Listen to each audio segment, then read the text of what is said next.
कुबेरेश्वर धाम आना सार्थक नहीं हुआ। एकांत बनाकर मौन रहकर कथा का रसास्वादन करिए और जो कामना लेकर आप लोग यहाँ पधारे हैं, कथा श्रवण करते समय आपकी मनोकामना, क्योंकि पहले कथा में सती शिव महापुराण की कथा में कहा था कि जिस कामना को लेकर शिव और सती कुंभज ऋषि के यहाँ पहुंचते हैं, कथा श्रवण करते हैं, कथा पूर्ण होते से ही जब वो जाते हैं तो उनकी वो मनोकामना पूर्ण होती है।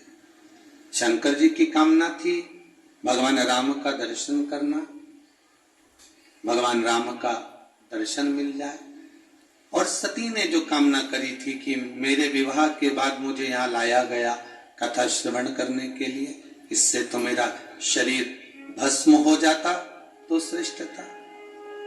शिव जी की कामना भी पूर्ण हुई, राम जी का दर्शन हुआ, राम जी का दर्शन प्राप्त हुआ, और माता सती की कामना भी पूर्ण हुई। पिता के ही यज्ञ में स्वतः ही भस्म हो गई, पिता के यज्ञ में स्वयं भस्म हो गई। हम जिस कामना को लेकर आए हैं, हम जिस कामना के भाव से आस्था चैनल के माध्यम से, फेसबुक यूट्यूब के माध्यम से पावन शिव महापुराण की कथा को श्रवण कर रहे हैं, कथा श्रवण करते समय आपके मन में यह भाव जागृत हो कि बाबा ऐसी कृपा करना कि मैं भी एक बार कुबेरेश्वर धाम में जाकर भगवान की कथा का रसास्वादन करूं और अपने जीवन को सार्थक बनाऊं। बड़ी मुश्किल से मानव की देह मिली, बड़ा बड़ा प्रयास करना पड़ता है, तब जाकर कहीं मनुष्य का शरीर मिलता है। पत्नी, बच्चे, पति, परिवार, कुटुंब, कबीला, ये सब तो आप जितने भी अवतार लेंगे, आपके जितने भी जन्म होंगे, 84 लाख योनियां आपकी आएंगी या हमारी आएंगी। 84 लाख योनियों में आप और हम ना जाने कितनी बार जन्म लेंगे, और पत्नी भी मिलेगी, बच्चे भी मिलेंगे, पति भी मिलेगा, रिश्ते भी मिलेंगे, नाते भी मिलेंगे, सब कुछ मिलेगा। भोजन करने का भी मिलेगा, पानी भी मिलेगा, चाहे तुम किसी भी योनि में जन्म ले लो।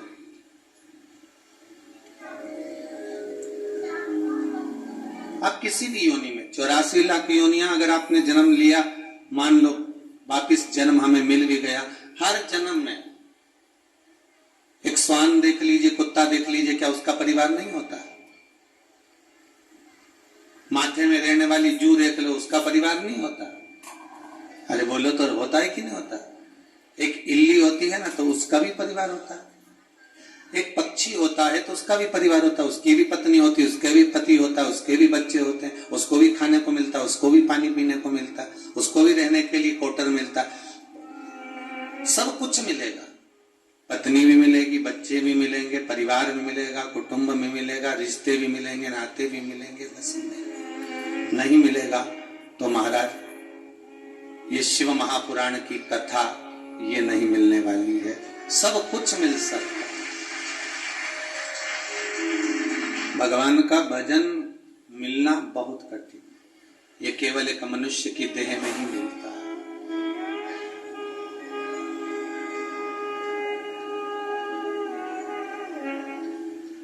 तात मिले पुनिमात मिले, युवती मिले सुखदाई, पर सबसे कठिन है संत समागम भाई, बहुत कठिन।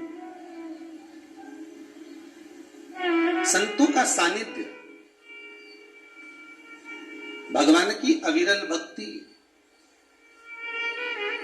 भगवान का भजन, भगवत नाम का स्मरण, ये बहुत कठिन।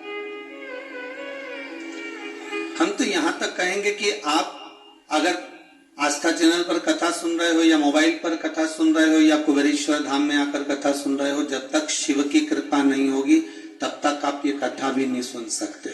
शंकर की कृपा नहीं होगी तो नहीं सुन सकते। आप तक प्रयास कर लो, कितना भी आप प्रयास कर कर देख लेना। पहले भी कथा में कहा कि आने वाला कोई था, उसकी जगह बेट कोई दूसरी गई।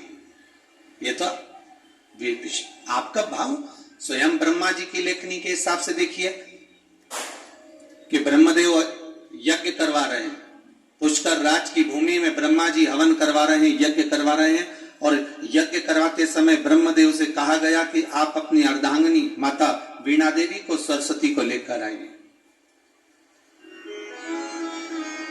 स्वयं ब्रह्मदेव ने माता सरस्वती से कहा, सरस्वती चलो, ब्राह्मण बड़ा विशाल यज्ञ करवा रहे हैं, उसमें अपन यजमान है, अपने को पूजन करने बैठना है, चलो आप।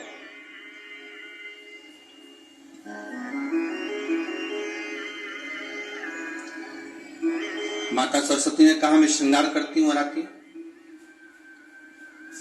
श्रृंगार करने में माता सरस्वती लग गई, माता वीणा देवी लग गई। फिर ब्राह्मणों ने कहा, ब्रह्मदेव यज्ञ का समय निकल रहा है, आप जल्दी करो, माता वीणा देवी को, माता सरस्वती को लेकर आओ। ब्रह्मा जी ने फिर जाकर कहा, सरस्वती बहुत देरी हो रही है, चलो चलिए। सरस्वती जी बोली, बस आप चलो, मैं अभी आई। 1.5 घंटा 2 घंटा निकल गया, पर माता सरस्वती नहीं आती हैं। तब जब मां नहीं पहुंची हैं, तब ब्राह्मणों ने कहा, यज्ञ का मुहूर्त निकल रहा है, ब्रह्मदेव ये मुहूर्त वापिस नहीं आएगा, अगर ये मुहूर्त निकल गया तो आप यज्ञ कैसे करोगे? तो ब्रह्मदेव ने कहा, अब आप बताओ क्या करना है। ब्राह्मणों ने कहा, चिंता मत करो, हम आपके लिए व्यवस्था करते हैं। ब्राह्मणों ने गौ माता को सामने खड़ा करा और गौ माता के सामने ब्राह्मणों ने वेद की ध्वनि पढ़ना प्रारंभ करी। जब वेद की ध्वनि ब्राह्मणों ने करना प्रारंभ करी, तो ब्राह्मणों के मुख से जैसे ही वेद का उच्चारण होना प्रारंभ हुआ, वैसे ही गौ माता के मुख से वेद माता गायत्री का प्रागट्य हो गया। गायत्री माता प्रकट हो गई, और वेद माता गायत्री जब प्रकट हुई तो उन गायत्री माता को ब्रह्मा जी के पास में पूजन करने के लिए बिठा दिया गया। अब देखो, बैठने वाली कौन थी? माता सरस्वती। बैठने वाली थी माता वीणा देवी, पर बैठ कौन गई? गायत्री नहीं। उसी तरह जाने वाला कोई था, गाड़ी में आने से पहले नाम किसी का लिखा हुआ था कि ये बैठ के जाएगी, ये जाएगा, इसका टिकट है, इसका रिजर्वेशन है, इसका ऐसा है। जाने वाला कोई दूसरा। अरे महाराज, जाने वाला दूसरा हो, जाने वाला दूसरे, परंतु वो जा कोई दूसरा रहा है, जा कोई दूसरा रहा। महाराज, आज सरस्वती मैया की जगह माता गायत्री विराजमान हो गई। तब माता सरस्वती आई और माता सरस्वती ने आकर देखा कि मेरी जगह पर कोई दूसरी नारी बैठी हुई है। क्रोध आ गया, ब्रह्मदेव आपने मेरी जगह पर दूसरी स्त्री को बिठाया है, दूसरी नारी को बिठाया है। ब्रह्मदेव, मैं आपको श्राप देती हूं, कहीं पर आपके मंदिर का निर्माण नहीं होगा, केवल इस पुष्कर राज की भूमि पर आपके मंदिर का निर्माण है, केवल एक पुष्कर, और कहीं नहीं।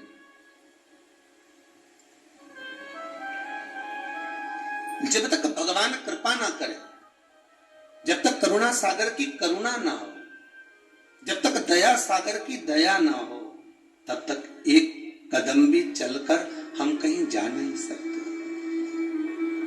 तेरी कृपा बिना न हिले एक भी अणु, लेते हैं श्वास तेरी कृपा से तनु तनु। हे गंगाधार मुक्ति द्वार ओमकार तू, बोले ओमकार आयो शरण तिहारी, बोले कारदार। तेरी कृपा है, तेरी दया है, इसलिए मैं भगवत भजन में लगा हूं।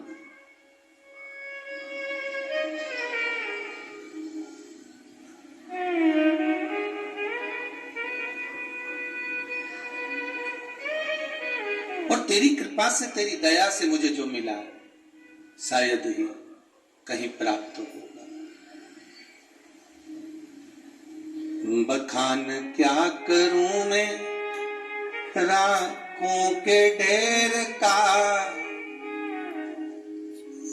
चपटी बबूत में है खजाना कुबेर का।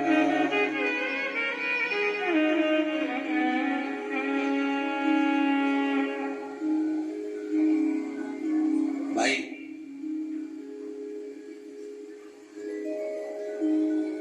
कल कथा में कहा था, मक्खी सब्जी के तराजू पर बैठ गई तो उसकी कोई कीमत नहीं है, मक्खी किराना के सामान पर बैठ गई तो उसकी कोई कीमत नहीं है, पर मक्खी